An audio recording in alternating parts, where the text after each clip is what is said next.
lightweight division has been long regarded as the most difficult division to participate in mixed martial arts. The general reason is believed to be because the athletes that have the body type to make the 155-pound limit are the most common size of human beings out there. It makes sense. All you have to do is take one look at the roster of the UFC lightweight division, and it's clear the most depth and talent is at 155. Which makes life/climbing the ranks to the top a lot harder for all those lightweights out there. The competition is fierce across all weight divisions, but the number of elite talent 155-pounders that are active right now in the sport is exceedingly high. In the game of millimeters, in a sport in which you're only good as your last fight, I think the level of difficulty to become a name in the sport is much higher than most would give it credit for. Of course, we're in the midst of this entertainment era thing as well, so there's a lot of emphasis put on what fighters do outside of the cage, just to make matters even more complicated as far as standing out goes. But when you get down to the nuts and bolts of it and what's most important, which is the performances inside the cage, anyone who's made a name for themselves in the lightweight division is an exceptional talent. And at 155, there is no shortage of named fighters. With the logjam at the very top, we have the champion Khabib Nurmagomedov slated to take on Dustin Poirier. We got guys like Tony Ferguson and Cowboy Cerrone waiting in the wings, and at the same time, you got guys like Justin Gaethje and Nate Diaz out there, all of whom are basically either deserving for a crack at the crown or a fight or so away from it. Never mind the fact that the biggest name in the sport, Conor McGregor, also resides at 155. He's also the former lightweight champion and always a single fight away from a title shot, bare minimum. Based off how things have been going, though, he could also be thrust into a title fight at any moment should he choose to come back. That's quite the lineup of elite talents at the top of the heap when you consider we're lucky if we get one lightweight title fight a year. Khabib says he wants to be an active champion, but whether or not that comes to fruition is yet to be seen. So you can appreciate how hard it is for the Paul Felders and the Ally Quintas of the world. These dangerous high-level fighters that are names in the division, but just in a different tier based off how much competition there is.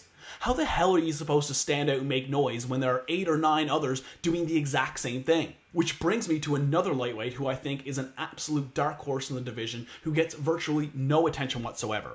Charles Oliveira has been fighting in the UFC since 2010. In his 9 years in the UFC, he has fought Jim Miller, Donald Cerrone, Cub Swanson, Frank Yegner, Jeremy Stevens, Max Holloway, Anthony Pettis, Paul Felder, and Clay Guida. He has been competing against the who's who of the lightweight division for years now. Granted, he has taken some losses against some of the fighters mentioned, but the reality is, so has everybody who now sits atop of the 155-pound division. Everybody with the exception of Khabib has had their fair share of losses over the years, but they now all find themselves on the top of the mountain after years of plugging away. Oliveira has quietly went on a 4-fight winning streak against formidable competition, and in these fights he's won all 4 inside 2 rounds. It's not just the 4-fight win streak with all the W's coming by way of submission that makes it so impressive, it's the fact that he's done it in incredibly entertaining fashion, picking up 4 performance of the night bonuses in a row. During this 4-fight run, he also set the record for most wins by submission in the UFC with 11, and has now extended that record to 13. He is incredibly dynamic and has a highly offensive submission game. His striking has also looked great for years now. He's wickedly technical on the ground as well as on the feet.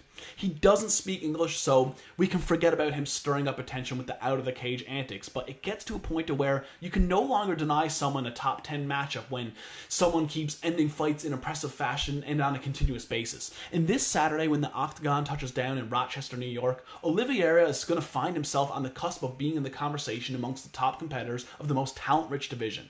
Oliveira has taken on Nik Lentz this Saturday, and what a lot of people don't realize is that this will be the 3rd time these two will be competing against each other.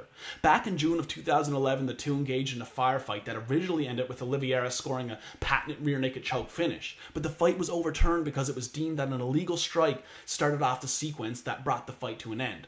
Despite that, they still ended up with Fight of the Night honors. The two met again to settle the score 4 years later in 2015 and put on another entertaining affair that resulted with Oliveira walking away with you guessed it, another submission win, picking up another performance of the night bonus to cap things off. So if history is any indicator, we're in for another hell of a fight. It's interesting that all of this talking I'm doing about the insanely hard division to be in that is lightweight, and this card is headlined by 2 former lightweights in RDA and Kevin Lee. Both guys have had their successes in the division, especially RDA, who was one time a champion, but now they find themselves competing in another division. No doubt because of the tough weight cut for both men, but I also believe it's large in part because it's so damn hard to get to the top of the 155-pound division. Many get discouraged and look elsewhere to make a name for themselves. So that's why this week I felt the need to put the spotlight on Oliveira. It's hard to get ahead at lightweight, but if Bronx can come out on Saturday night and reel off a 5th straight win, he's a prime candidate to become a very notable name in the sport's most talent-rich division.